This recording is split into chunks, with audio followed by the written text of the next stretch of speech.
हाँ जी, तो गाइज़ अस्सलाम वालेकुम। तो गाइज़ ये रही हमारी लर्निंग असेसमेंट नंबर 1.1। तो गाइज़ जैसा कि आप जानते हैं लर्निंग असेसमेंट्स का सलूशन नहीं मिलता इजीली, तो इसी वजह से हम लर्निंग असेसमेंट को भी नहीं छोड़ते, हम हर एक चीज़ को अटैम्प्ट करते हैं।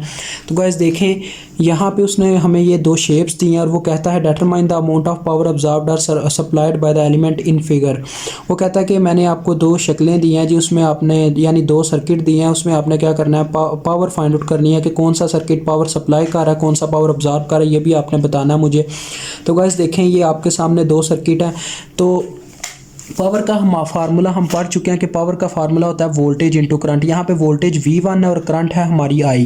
तो देखें गाइज वोल्टेज हमेशा मैंने आपको बोला था पैरेलल में सेम होते हैं। देखें यहाँ पे V1 12 वोल्ट के बराबर है। इसी तरह से देखें इसी एलिमेंट ये पैरेलल में लगा हुआ है इस बैटरी के, तो लिहाजा इसके क्रॉस भी 12 वोल्ट ही हैं और साइन भी वही है जो यहाँ पे है। इसी तरह यहाँ पे भी वही सीन है, यानी पैरेलल में चीज़ें सेम होती हैं वोल्टेज वाली, यानी वोल्टेज सेम होते हैं पैरेलल में। आगे बात करें, हम आगे बढ़ते हैं। देखें वोल्टेज है 12 वोल्ट, तो 12 तो क्वांटिटी आ गई। अब वोल्टेज के साइन का हमेशा जो डिसीजन होता है यानी जो फैसला करती है वो करंट करती है।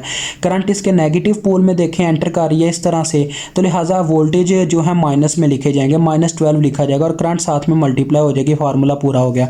अब देखें यहाँ पे पावर आ रही है -48 वाट, तो जो पावर माइनस में आती है वो हमेशा सप्लाइड होती है। तो आपने क्या करना है, नेक्स्ट स्टेप में से लिखना है पावर सप्लाइड ब्रैकेट में लिखना है और माइनस का साइन खत्म कर देना, क्योंकि इस सप्लाइड से ही साबित होता है कि ये पावर माइनस में आई थी। अब यहाँ पे हम पावर फाइंड आउट करते हैं। तो यहाँ पे देखें जो हमारी करंट है वो यहाँ पे क्या कर रही है, पॉजिटिव पोल में करंट वोल्टेज के एंटर कर रही है। तो लिहाजा यहाँ पे क्या होगा, इसका उलट सीन हो जाएगा। यहाँ पे हमारे पास वोल्टेज इंटू करंट ही फार्मूला लगेगा। तो देखें वोल्टेज कितने हैं 4, हमने ये क्वांटिटी लिखी है, साइन है प्लस का क्योंकि इसके पॉजिटिव पोल में करंट एंटर कर रही है। तो लिहाजा 4 इंटू करंट की वैल्यू आगे 2, तो ये कितनी आगे हमारी पावर 8 वाट। तो लिहाजा ये है पावर ऑब्जर्व्ड। अब नेक्स्ट स्टेप में आपने क्या लिखना है, पावर ऑब्जर्व्ड, या पूरा लिख लीजिएगा इसमें, ठीक है। पावर ऑब्जर्व्ड आपने पूरा लिखना और 8 वाट लिख देना। इस तरह से गाइस ये होता है क्वेश्चन हल। इंशाल्लाह मिलेंगे नेक्स्ट वीडियो।